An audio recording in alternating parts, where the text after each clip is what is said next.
तो hello aspirants, welcome to Guru coaching centre. तो आज हमारे चैप्टर परसेंटेज की क्लास 17 हम करने वाले हैं, जिसमें कि हम आपको मिसलेनियस क्वेश्चंस का पार्ट 1 करा रहे हैं। मतलब कि सारे टॉपिक कराने के बावजूद भी कुछ क्वेश्चंस ऐसे होते हैं जो किसी टॉपिक के अंडर नहीं आते, तो उसको हमने किस कैटेगरी में डाल दिया है, मिसलेनियस क्वेश्चन की कैटेगरी में।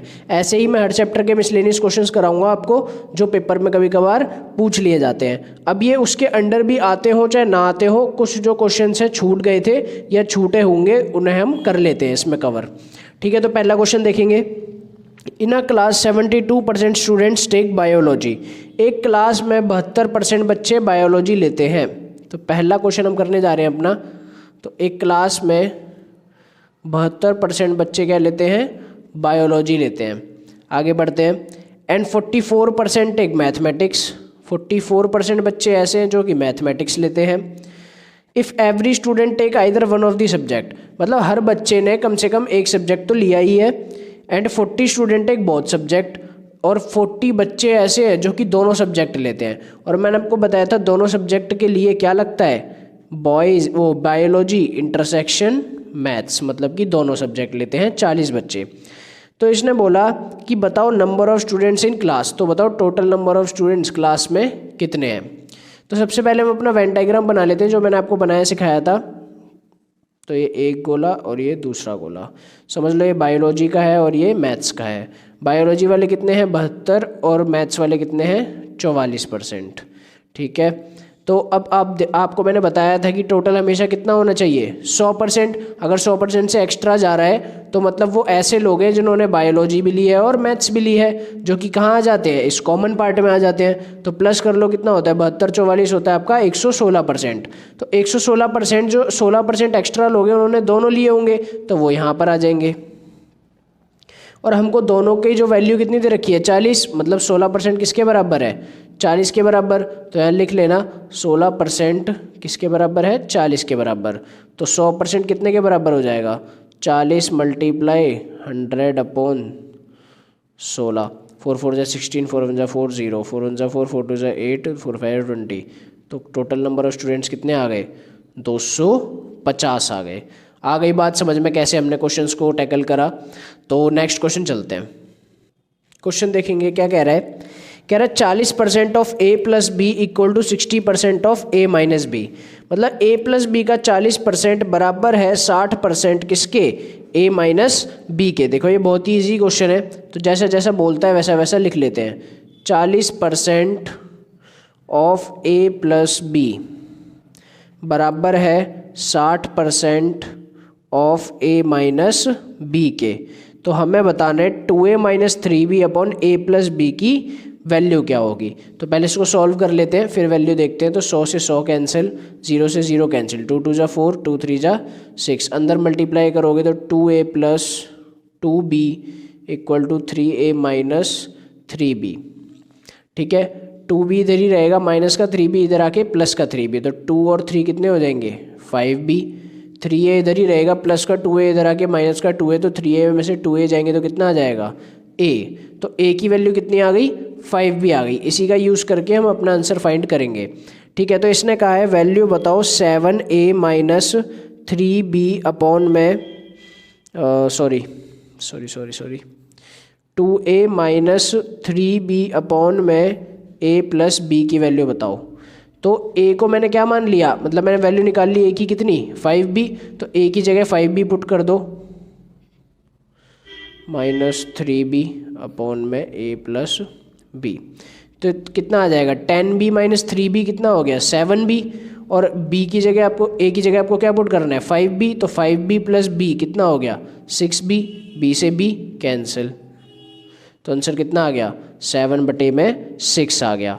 आ गई बात समझ में, मैंने ये क्वेश्चन कैसे टैकल करा। तो नेक्स्ट क्वेश्चन चलते हैं। नेक्स्ट क्वेश्चन देखेंगे क्या कह रहा है। कह रहा है if A is greater than C by 50%। अगर ए सी से 50% ज़्यादा है तो हम क्या करते हैं, 50% को सबसे पहले फ्रैक्शन में लिख लेते हैं। तो इसको हम कहते हैं 1/2। इसने कहा ए इज़ ग्रेटर देन सी, तो मतलब कि ये जो नीचे वाला है वो C का है, और अगर दोनों को प्लस कर दें तो वो A का है। मतलब C कितना था, 2 था। C कितना है, 2 है। तो इसने बोला ए इससे 50% अधिक है, तो मतलब 2, और जब अधिक होता है तो ऊपर वाले को क्या कर देते हैं प्लस, तो ए कितना होगा 3 होगा। फिर इसने बोला then B is greater than C by 25%, B C से 25% बड़ा है, तो बी सी से 25% बड़ा है, तो 2 का 25% निकाल लो। तो 2 का अगर आप 25% निकालोगे तो आपका आ जाएगा 0.5। तो बी सी से 25% बड़ा है, मतलब कितना है 2.5 है। आगे बात समझ में देखो, सी 2 था तो इसने बोला ए सी से 50% अधिक है, तो 2 का 50% निकालोगे तो 1, 2 + 1 3, और बी सी से 25% अधिक है, तो हमने 2 का 25% निकाला तो 0.5 आया, तो हमने 2 में 0.5 जोड़ा तो कितना हो गया 2.5 हो गया। हमने यहाँ से भी कर लिया था 1/2, तो 2 से कितना हो गया 3 हो गया। नीचे वाला सी है और ऊपर वाला ए है, तो 2.5 आ गया। अब इसने बोला then by how much % A is greater than B, तो बताओ ए बी से कितना बड़ा है। तो हमको इन दोनों में रिलेशन बताना है कि ए बी से कितना बड़ा है, तो कितना बड़ा है 0.5, किससे ए बी से, बी से मतलब नीचे 2.5 मल्टीप्लाई में 100, पॉइंट से पॉइंट कैंसिल, 5 1 5, 5 25, 5 2 10, तो कितना बड़ा है 20% बड़ा है।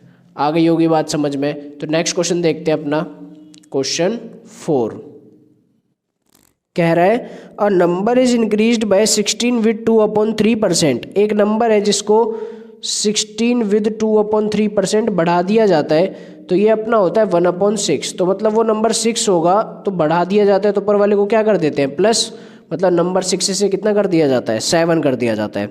And again increase by 11 with 1/9%। दोबारा से बढ़ाते हैं उसी नंबर को 11 विद 1/9% से, और इसे हम कहते हैं 1/9। मतलब वो नंबर 9 था, बढ़ा के हमने ऊपर वाला कितना कर दिया 10 कर दिया।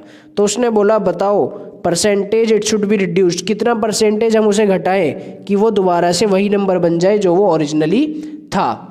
मतलब कि एक बार इसको मल्टीप्लाई कर लो, 6 9 जा 54, 7 10 जा 70। मतलब 2 बार बढ़ाने के बाद वो नंबर अगर 54 था तो वो कितना बन चुका था 70 बन चुका था। इसने बोला इसको कितना घटाएं जो दोबारा से ये कितना बन जाए 54, कितना परसेंट घटाएं, तो 70 से कितना परसेंट घटाएं, मतलब 70 से कितना घटाएं कि 54 बन जाए, तो इसको घटाएंगे हम 16, और 70 से घटाने तो 70 नीचे मल्टीप्लाई में 100, 0 से 0 कैंसिल, तो कितना आ गया 160/7%। हमें इसको घटाना पड़ेगा जिससे कि ये बढ़ने के बावजूद हम अगर इसको घटाएं तो ये वापसी से कितना बन जाए 54 बन जाए। आ गई बात समझ में। नेक्स्ट क्वेश्चन देखेंगे सारे। क्वेश्चन 5 हमारा क्या है, बढ़िया क्वेश्चन है, ठीक से देखेंगे। एक परीक्षा में पास होने के लिए 40% अंकों की आवश्यकता है। अगर एक परीक्षा है, अगर उसमें पास होना है तो हमें कितने % अंक चाहिए 40% अंक चाहिए। ए पास होने के लिए आवश्यक अंकों से 10% कम अंक प्राप्त करता है। अगर ए को पास होना है तो उसको 40% करने थे, बट उसने 10% कम अंक प्राप्त किए। उसके बाद क्या लिखा है देखो, बी ए से 11 विद 1/9% कम अंक प्राप्त करता है। जो बी है वो ए से 11 विद 1/9% कम अंक प्राप्त करता है। उसके बाद सी ए तथा बी को मिलाकर प्राप्त अंकों से 41 विद 3/17% कम अंक प्राप्त करता है। तो ज्ञात कीजिए सी उत्तीर्ण होता है या नहीं, मतलब सी पास होता है या फिर नहीं। देखो सुनने में बहुत ज़्यादा मुश्किल क्वेश्चन लग रहा होगा, बट ये बिल्कुल भी मुश्किल नहीं है, जिसे कहते हैं ना बिल्कुल भी मुश्किल नहीं है। ठीक है, तो बस हमें क्या पता होना चाहिए कि परसेंटेज को फ्रैक्शन में कैसे कन्वर्ट करते हैं। ये 2-3 बातें अगर हमें पता होंगी तो हम आराम से ये क्वेश्चन कर लेंगे। इसने बोला है कि ए को पास होने के लिए 40% चाहिए, तो हम मान लेते हैं लेट टोटल मार्क्स, हम क्या मान लेते हैं कि टोटल मार्क्स कितने में से हमें मिल रहे हैं। तो let total marks equal to कितना मान लो 100 मान लो। ठीक है, समझ आई बात क्या कह रहा हूँ। टोटल मार्क्स को कितना मान लो 100 मान लो। उसने कहा पास होने के लिए ना 40% चाहिए, तो 100 का 40% निकालोगे मतलब मुझे कितने मार्क्स चाहिए 40 मार्क्स। इतनी बात आ गई समझ में। उसके बाद इसने कहा ए पास होने के लिए आवश्यक अंकों से 10% कम अंक प्राप्त करता है। मतलब ए को करने कितने थे 40, उसने कहा कि पास होने से, मतलब 40 करने थे, 40 पे पास थे, बट वो 10% कम प्राप्त करता है। तो 10% कम प्राप्त करता है, तो 40 का 10% निकालोगे तो आएगा 4, और कम प्राप्त करता है तो 40 में से 4 जाएंगे तो कितने प्राप्त करता होगा? 36। ये कौन प्राप्त करता है? 36 ए प्राप्त करता है। आई बात समझ में? तो 10% 100 का मत निकालने लग जाना। उसने कहा पास होने के लिए जितने चाहिए थे उसका 10% कम अंक प्राप्त करता है, मतलब 40 चाहिए थे तो 10% घटाएंगे तो कितना आ गया? 36 आ गया। फिर उसने कहा बी ए से 11 विद 1/9% कम अंक प्राप्त करता है। बी ए से 11 विद 1/9% कम अंक, तो बी ए से, तो पहले बी लिख लो यहाँ पर, कितने? 11 विद 1/9% कम अंक। 11 विद 1/9 का मतलब होता है 1/9, किसका? 36 का। तो 9 4 से 36, कितने अंक कम प्राप्त करता है? 4 अंक कम प्राप्त करता है। तो मतलब बी कितने प्राप्त करता होगा? सर 32 प्राप्त करता होगा। सर एक और बार समझा दो, समझ नहीं आया। देखो 40 इसके मार्क्स आने थे पास होने के लिए, इसने कहा 10% कम अंक प्राप्त करता है पास होने से, तो 10% निकाल लिया, 40 का 4 आया तो 40 में से 4 गए तो 36 प्राप्त करता है। फिर इसने कहा जो बी है वो ए से 11 विद 1/9% कम प्राप्त करता है, तो 11 विद 1/9% को कहते हैं 1/9, और 36 का 1/9 निकालेंगे तो 4 आएगा, मतलब बी भी 36 से 4 कम, मतलब कितने प्राप्त करता है? 32 प्राप्त करता है। फिर इसने अगली लाइन में कहा सी ए तथा बी को मिलाकर प्राप्त अंकों से, मतलब कि पहले इनके अंकों को मिला लो, तो ए और बी के अंकों को अगर हम मिला दें तो 36 और 32 कितने हो गए? 68। अब सी प्राप्त करेगा कुछ इसमें से घटा बढ़ा के, कह रहा है सी ए तथा बी को मिलाकर प्राप्त अंकों से 41 विद 3/17% कम अंक प्राप्त करता है। मतलब जितने ए और बी के मिला के है ना, उससे 41 विद 3/17% कम प्राप्त करता है। कौन? सी। आई बात समझ में? तो 41 विद 3/17% को हम जो उसमें कहते हैं फ्रैक्शन में कहते हैं 7/17 कहते हैं। ठीक है, क्या कहते हैं? 17 कहते हैं। ठीक है, तो 7/17 कम, तो निकाल लो 68 का 7/17, तो 68 का 7/17 निकालेंगे तो कितना आ जाएगा? तो 17 चौके 68 होता है, तो 4 7 जा 28 आ गया। तो सर मतलब 68 में से 28 घटा दो तो कितना आ जाएगा? मतलब जो सी है वो कितने अंक प्राप्त करता होगा? 40 अंक प्राप्त करता होगा।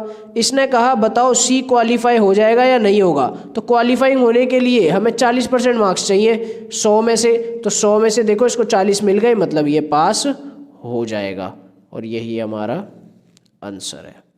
आ गई बात समझ में? एक बार और समझा देता हूँ चलो आपको मैं। टोटल 100 मार्क्स में से हमें जो मार्क्स हमें मिल रहे थे, 100 में से पास होने के लिए चाहिए थे 40%, बट ए लाया पास होने से 10% कम, तो पास होने के लिए 40 का 10% 4, तो कम लाया तो 40 में से 4 गए तो मतलब कितने लाया? 36 लाया। फिर जो बी है वो बी है जो वो ए से 1/9 कम लाया, तो ए का 1/9 निकाला 4, तो 36 से 4 कम मतलब 32 लाया। फिर कहा जो सी है वो ए और बी के पहले मार्क्स को मिला दो, उससे 7/17 कम लाया है, तो ए और बी के 68 का 7/17 निकाला 28, तो 68 से 28 कम मतलब कितने लाया है? 40 लाया है। और इसने पूछा बताओ पास है या नहीं है, तो 40 पे बंदा पास है, तो इसलिए आंसर क्या आ गया कि ये बंदा भी पास है। आगे बात समझ में? तो नेक्स्ट क्वेश्चन देखेंगे। नेक्स्ट क्वेश्चन कह रहा है कि amount of work in a factory is increased by 50%, by what percent is it necessary to increase the number of workers to complete the work on previous time. मतलब एक factory में जो काम है वो 50% से बढ़ जाता है, तो इसने बोला बताओ कितने वर्कर्स और चाहिए जो काम टाइम पर कंप्लीट हो जाए। If the productivity of new labour is 25%, और जो न्यू लेबर आएगी वो 25% मोर प्रोडक्टिव है प्रीवियस लेबर से, तो बताओ कितने परसेंट हमें जो मजदूर कितने बढ़ाने पड़ेंगे। तो इसका फॉर्मूला होता है हमारे पास, जो फॉर्मूला क्या है वो देख लेते हैं। तो फॉर्मूला होता है मैन, ठीक है, मैन मल्टीप्लाई मैन की एफिशिएंसी मल्टीप्लाई जितना ये टाइम लगा रहा है, ठीक है, अपॉन में वर्क। तो इस पे 1 लगाओ 1 लगाओ 1 लगाओ और इस पे भी 1 लगाओ, मतलब ये सारा फर्स्ट केस इक्वल है मैन और अब मैन क्या आ जाएगा 2, एफिशिएंसी भी क्या आ जाएगी 2, टाइम भी क्या आ जाएगा 2, ठीक है, और अपॉन में वर्क भी क्या आ जाएगा 2। आ गई बात समझ में? ये हमारा फॉर्मूला होता है, ठीक है। हमें दोनों केसों को आपस में इक्वल रखना होता है कि पहले मैन कितने थे, बाद में मैन कितने हैं। तो अब देखो जैसा जैसा उसने बोला वैसा वैसा हम कर देते हैं। उसने बोला amount of a work in a factory increase by 50%, तो 50% को हम फ्रैक्शन में कहते हैं 1/2। क्या कहते हैं 1/2। अगर बड़ा है तो ऊपर वाले को क्या कर देते हैं प्लस, मतलब 2 से कितना हो गया 3। तो अगर वर्क 1 2 था तो वर्क 2 कितना हो चुका है 3 हो चुका है। फिर उसने कहा कि जो न्यू लेबर है ना वो 25% मोर इफेक्टिव है। 25% को कहते हैं 1/4, ऊपर वाले को प्लस करो, तो मतलब अगर 4 थी तो अब कितनी हो चुकी है 5। तो E1 की जगह 4 डालो और E2 की जगह 5 डालो। ना इसने हमें ये बताया था कि पहले कितने आदमी थे, ना इसने बताया कि अब कितने आदमी हैं। तो मैन 1 को मैन 1 रखो और यहाँ पर मैन 2 को मैन 2 रखो। मल्टीप्लाई में बात आई टाइम की, तो उसने कहा जितना टाइम पिछली बार लग रहा था ना उतना ही अब लगना चाहिए और काम कंप्लीट हो जाना चाहिए। तो ये अगर हम टाइम 1 मान रहे हैं तो इसको भी कितना मानना पड़ेगा टाइम 1 मानना पड़ेगा, क्योंकि अलग अलग टाइम नहीं है। दोनों को हमने इक्वल रख दिया। अब इसको सॉल्व कर लेते हैं। तो 2 1 जा 2, 2 2 जा 4, टाइम 1 से टाइम 1 कैंसिल, 2 3 जा 6 अपॉन में 5 इक्वल टू जो यहाँ पर है मैन 2 और ये मल्टीप्लाई का मैन 1 इधर आकर डिवाइड में।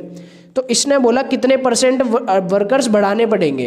तो पहले वर्कर्स कितने थे 5, तो अब वर्कर्स कितने हो गए 6, तो कितने परसेंट बढ़ गए हमें निकाल लेंगे, कोई दिक्कत ही नहीं बची। तो कितने परसेंट बढ़ गए, तो 5 से 6 हुए, तो 1 बढ़ा किसके रिस्पेक्ट में 5 के रिस्पेक्ट में, परसेंट के लिए 100, तो कितना आ गया आंसर 20%। कितना आ गया 20% आंसर आ गया। आ गई बात समझ में कैसे हमने निकाला।